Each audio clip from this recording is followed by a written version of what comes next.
Welcome to Certain Point of View, your first step into a much nerdier world. Be sure to subscribe, rate, and review the podcast on iTunes. Just go to certainpov.com. Thanks.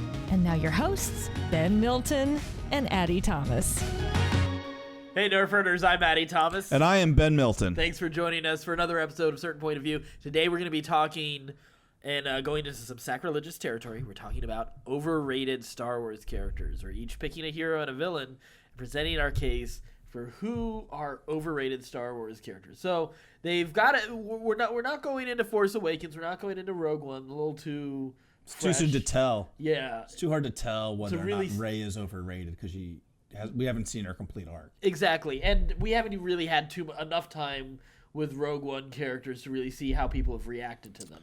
Whereas Boba Fett, we know how people feel about Boba Fett for sure. For sure. So we'll talk about overrated Star Wars characters. Before we get to that, don't forget you can go to our website, all our social media, Patreon, Weight Loss Civil War, which right now is, I guess, a truce at the moment. Kind of like at that moment in World War I at Christmas, where the two sides come up out of the trenches and play some soccer and exchange gifts. Yeah.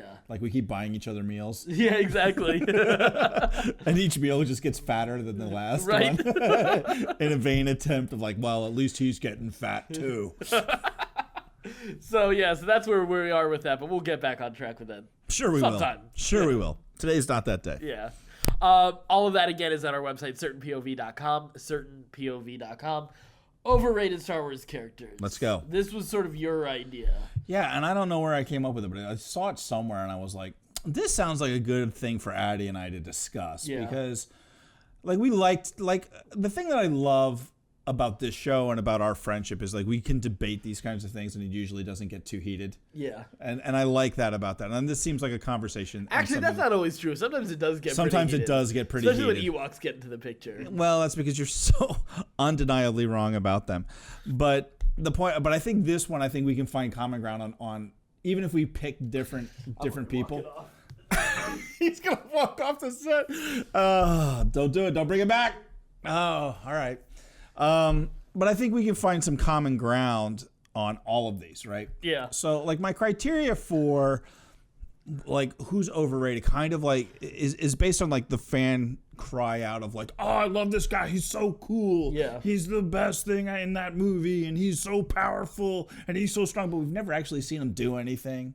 So it was hard because originally I had picked Maul. Because Maul is super overrated until he gets into the Clone Wars and Rebels, and you get that full arc, and you're like, oh, he is a badass. Yeah, he is a super badass. He really is. So I don't think it's. I agree. He's a good character. They've retconned a good character into that out of a mess that was created in the movies. And I think it's fair because it's also it's animation. It's not like you have to read a comic or a book to get to know who he is. Right. You have to do with certain characters. I'm sure there's a Jango Fett novel out there somewhere to really make you appreciate him a little bit more. But right now, there isn't a lot to him. And I don't think the fan reaction is really all about him either. So. No, nobody is I love Jango. Right. Everybody, though, is about his son. So why don't you start there? Start with Boba? Because that's my pick. That is my pick. For my overrated villain is Boba. He doesn't do anything at any point in the movies or even in the cartoons. He's underwhelming, to say the least. We never really see him be a badass. That it was kind of insinuated about him in Empire Strikes Back with the no disintegrations line. He doesn't really do anything. He has that horrible moment in the Sarlacc pit. Where he ends up in a Sarlacc pit. Which is epically horrible. Yeah, laughably horrible. Yeah. He's just flying across the screen screaming. I think wasn't he the Wilhelm scream for that movie? Yeah. Yeah. Just dreadful. Absolutely dreadful. So there's no reason that he should get the hype that he does, even though I'm one of those guys that loves Boba Fett and just though. rides that hype train. That armor is really cool though, and like the wear and tear on it adds to like his legend. Because apparently he's not good. Yeah, really, he's just a messy guy. He just like he's like Will Ferrell from Wedding Crashers. Yes, Bob, meatloaf. Yeah, I do understand, and I don't understand the obsession with Boba. And I know there's a lot of talk right now about like fans wanting a Boba Fett movie. Yeah, I get the fascination, and I think it's deserved. I think it sucks how he went out. Absolutely. Yeah, that was horrible. It is, but I mean, like, there's a little like I kind of appreciate the comedy of it too to an extent. I mean, like just Boba Fett wear, like it is a pretty funny moment.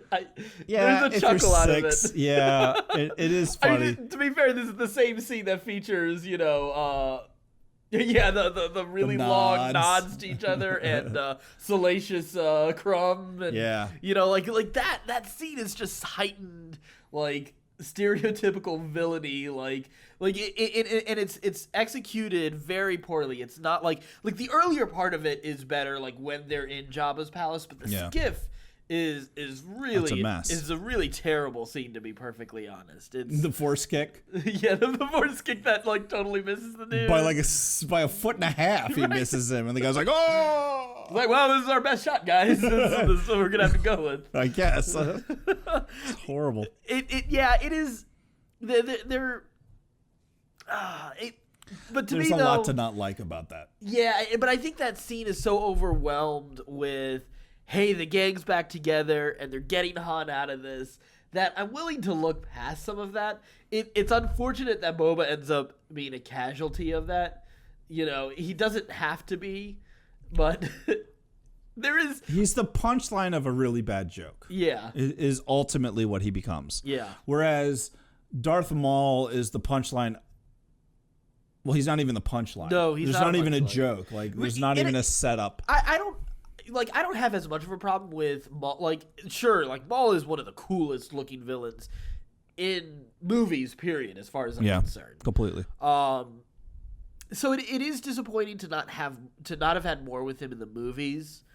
I will say though, it does help legitimize Obi-Wan to a huge extent. Yeah. So I have mixed feelings about that. Like, I'm glad they retconned and brought him back in, made him more scheming, really put him out on his own against the entire galaxy, not just against the Jedi and the Republic, but he's up against the Empire. He's up against Palpatine and all his machinations, and Dooku, and the Jedi and the Separatists. Like, he's fully small against the universe, like you said. Yeah, and that is a cool thing that they've done with this character, and then to put him like down like into the shadows for Rebels. Yeah, and to give him like a really sort of like bittersweet ending with Obi-Wan, like is great work after the fact to sort of course correct.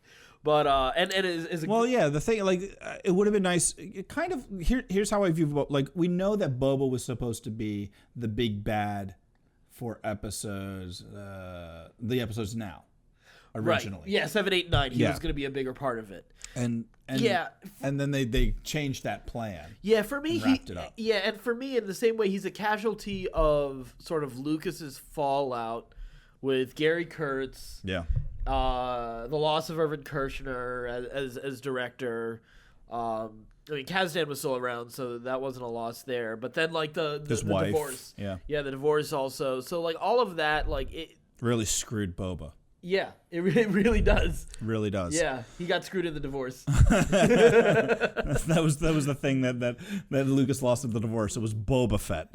That's what we all lost in the divorce. I lost comic books and a drum set in my parents' divorce. He lost Boba Fett. Right.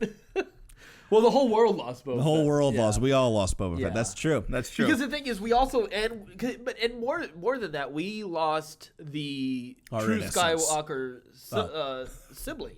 Yes, is the thing. Yes, because it wasn't supposed to be Leia. Yeah. And it's kind of unfortunate that ended way. So I mean, but it is and isn't. I kind of like Leia great as a movies Skywalker. Still, like I still love Return of the Jedi. Oh, for sure. You know, for sure. But it's not perfect by any stretch of the imagination, and it doesn't have to be. Yeah. I saw an interesting post. It's a satisfying ending. I saw an interesting post. Like somebody was like, "Why do we insist that these Star Wars movies be perfect in order to be good and to enjoy?"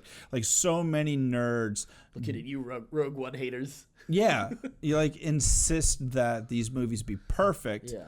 And they don't need to be enjoyed. They never have been. Yeah, none of them are perfect by any stretch of the imagination. Some are clearly better than others, but even the best ones are still fairly flawed movies. Yeah, and I think when it comes to Star Wars and the Marvel movies especially, because they get a lot of... It's very interesting to see those very two like ridiculously successful franchises getting as much criticism as they do, you know, and yes, people still love them. It's not like people hate those movies, but there's a lot of like, oh well, you know, the music isn't very good, or you know, like all sorts of very interesting, like, you know, nitpicky. Yeah, whereas like I kind of err a little bit more on the side of like the way Kevin Smith approaches movies, where it's more like, I'm glad that we're having this experience. Yeah, for sure. Like it's sort of like like the Fountain of Youth is how he always kind of refers to it. That you have that sort of same feeling you had when you're a kid when you get to enjoy an adventure film. Yeah. It's like it brings that same feeling. You know, sure, sometimes some movies don't hold up on rewatches, and it's not to say we shouldn't critique a movie and expect better, you know, improvements out of them, like, and because with the prequels, yeah, absolutely, they're not great movies, but it does, but they're not always as bad as people make them out to be either. Exactly. So so as far as not always, usually though. Now let's move on. So who's your pick? So I don't know if I can pick a villain, because I love the villains of Star Wars. Grievous. Oh yeah, you picked it right there. No, that's true. Grievous is one of my biggest issues in those prequels, because he is such a cool concept. And also like thematically he's very interesting. So there's a lot of promise with them. Like I actually like the cough. I know a lot of people hate the cough, and I think that part of that is also because I love the Jenny Tartakovsky Clone Wars series as well, and it explains, like, you know, Mace Windu crushes his, you know, chest and that's damages why his lungs. During the assault on Coruscant, while he kidnaps Palpatine and while he's escaping back up into space, that's when Windu does it. So that's why, all right, now this guy is coughing.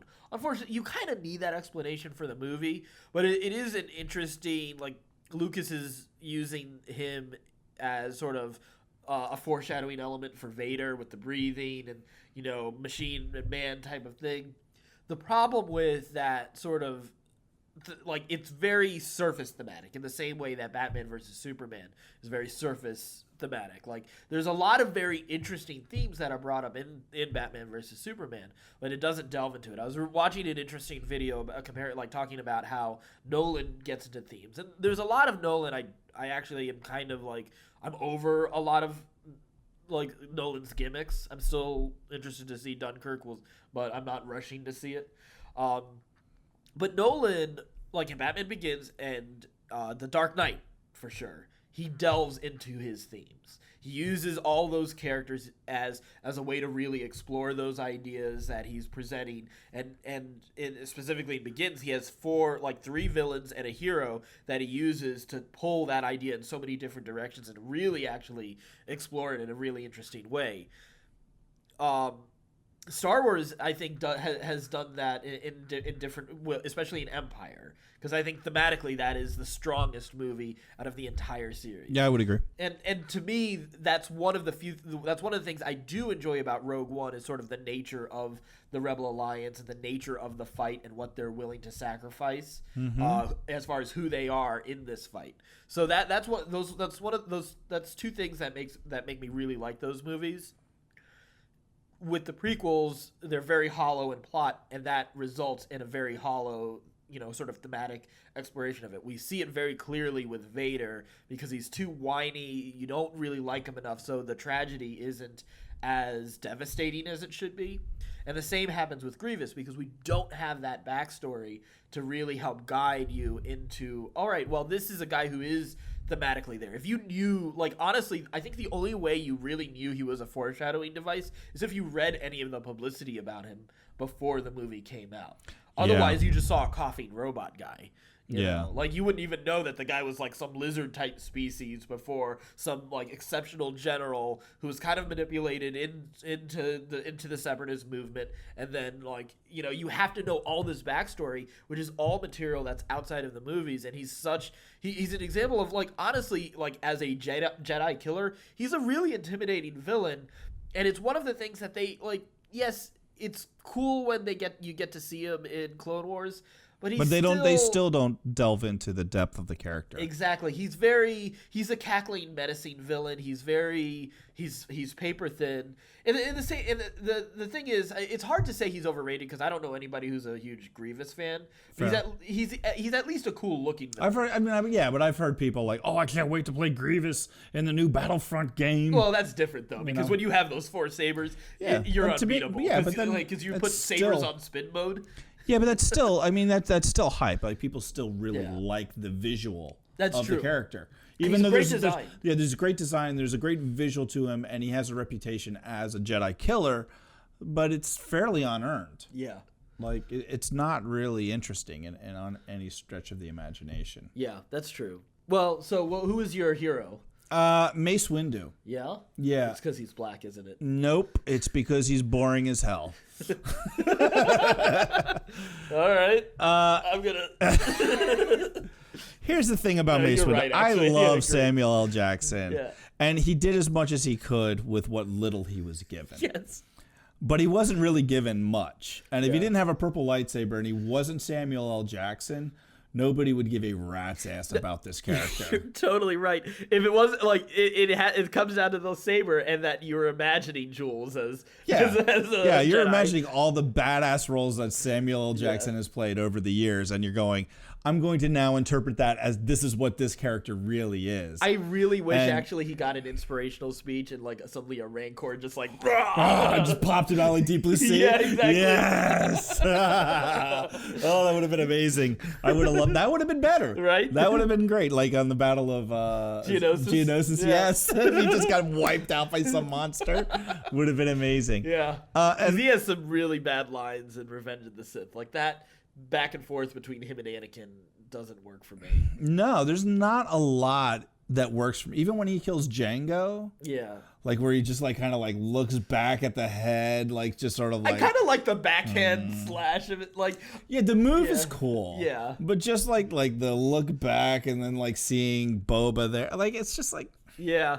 It was a little unnecessary. It doesn't really add up to why is this guy on the Jedi Council? Like, I don't understand. Like, and then, you have the idea of like, well, he's the one guy who can use the light side and the dark side together. Well, that's a whole, but that's like in the same way Grievous, like that's all stuff that's outside of what we really know. Yeah. And it's, and if you have to add all that onto it to make the character interesting, he's not an interesting character. Yeah. He's just not. Yeah. That's why I think Mace is probably the most overrated hero in all of Star Wars. So for my hero, this is something that's probably gonna get my Wicket. Star Wars fan card. It's gonna be Wicket the Ewok. No. I actually thought of throwing Akbar out there. Oh. That wasn't the one. This is the one that is actually gonna remove fan card removal. If you say Chewie, I will punch you in the mouth. No, it's definitely not Chewie. Okay. Chewie's amazing. I got into a fight with someone about Chewie. Yes. That threw off my workday last week. Because I couldn't leave it alone. Like, you can't criticize Chewie in front of me. That's not okay. Yeah, that's not okay. Those are fighting words. Right. Well, Akbar though, like people, it's not like people really like are crazy about him. They love the line. You're crazy about Akbar. Well, but people love the line. It's really just the line. It's a trap. I think Yoda is incredibly overrated. Wow. Yeah, no, this is one that like. Go ahead. So here's the thing, and this is because of the prequels, especially. And I think it's I know, right? Like there's gonna be like I don't want to even see what the live comments are saying on this, if there are any. But here's the problem I have with Yoda. he's amazing in Empire. Outside of but there's a lot of Yoda that's supposed to be spent for this 7, 8, and 9. That as far as the whole there's another whatever that's a cool a cool line from him. We never get any real payoff for that.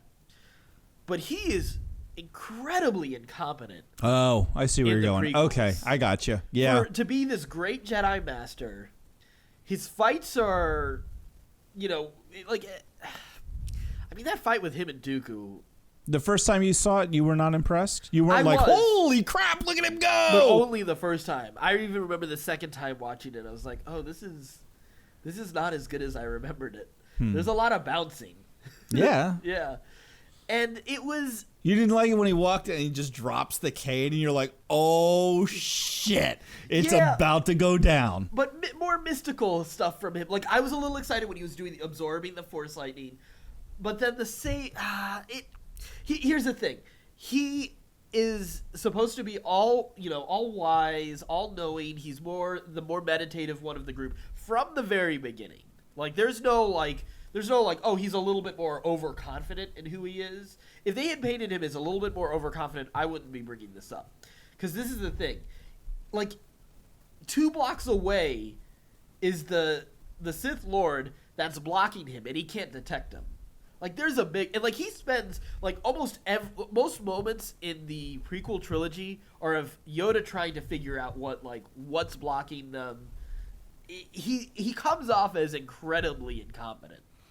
Interesting. And it really hurts the image of the Yoda we know and love from Empire Strikes Back. If I could have it back, I just want Empire Strikes Back crazy, batshit crazy Yoda all over again. That Seagull song has helped restore my faith in that Yoda. To be perfectly honest, that's how we bring the crazy the one that's annoying Luke.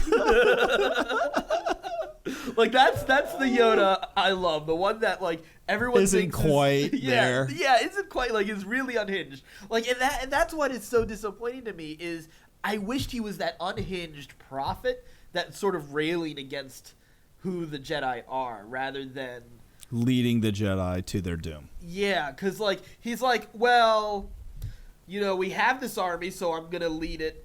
I don't think they're a good idea, but I'm still going to go with it. Now, to me, that is a better argument of why he's overrated. Because he betrays everything that the Jedi stand for. Right out of the gate. He just, and he doesn't even seem to question it. Yeah. To me, that makes him a far worse leader than being unable to detect a Sith Lord. Yeah. Knowing that things are clouded, we can't see like we used to, things are really confusing, we're not sure which way to go. He walks into but every he trap. Makes some really bad choices right out of the gate, one right after the other.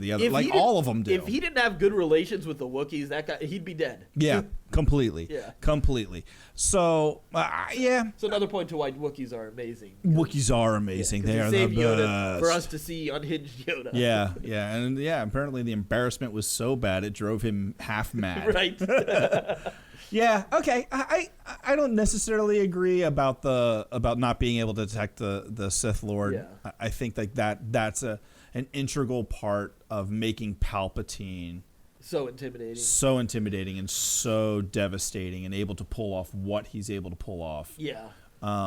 That he's able to fool all the Jedi in their backyard. Yeah. I like that aspect of it. But the fact that even though they're being fooled, they make these god-awful decisions we'll use the clone army. We'll be generals. We'll get involved. We'll break every code that we have along the way so that Anakin has a good reason to betray us. Yeah. There's questionable decisions around Yoda. It's not that Yoda with a lightsaber is a bad decision, in my opinion. Because I do like when he's cutting through through clone troopers. When he walks in to face Palpatine and he just shrugs the Imperial Guard out of the way. And there's ugh. Yeah, now the rest of that fight ends up getting a little ridiculous. Tedious. And then how he loses his saber is pretty... And then just scurries away a rat. It was weird. Again, disappointing. It really makes him... to me, it's not Sarlacc pit bad, but it gets close to it. Yeah, it is a disappointment. Like, I did expect more out of that fight. Yeah. I really did. I wanted more out of that fight. Yeah. I wanted more out of that fight the way I wanted less out of the Obi-Wan and Anakin fight. yes. We'll talk about a fight that keeps going. That fight could have been shorter. Yeah, like they could have cut that in half. And it was like, great. oh, look, we got special effects money to blow. Let's do it. Yeah, they should have cut to the high ground a lot sooner rather than jumping on lava. On the little bots that are, and then, like the one that gets me is like the big thing, the big structure that goes into the lava and then out, and then comes back out. It's like, okay, guys, like, all right, that's an amusement park ride in design right there. I got it. You had some money to blow, right? Yeah. It's tough because I do love Yoda. Yeah, Yoda's a badass. That's a brave choice to say he's the most overrated hero. Yeah. That's a brave choice. I think you're going to get some pushback. Oh, I'm going to get a lot of pushback for that. Yeah, you should have stuck with Wicket. Yeah. No, Wicket's not overrated. He's amazing. Okay. Help bring down an empire. All right, so tell us what you think. If you think that we're completely out of our minds and these are all wrong, probably think we probably both are a little bit. No, your Mace Windu is a pretty strong case. Thank you. It's nice of you to say.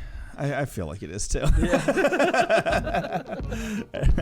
So let us know what you think. If you if you agree or disagree, write it down in the comments on Facebook or on social media. Yeah, you can go to our website, certainpov.com. All our information, all our social media is there, certainpov.com. And until next week, stay scruffy, my nerf herders. Thanks for listening to Certain Point of View. Don't miss an episode. Just subscribe, rate, and review the podcast on iTunes. Head over to certainpov.com.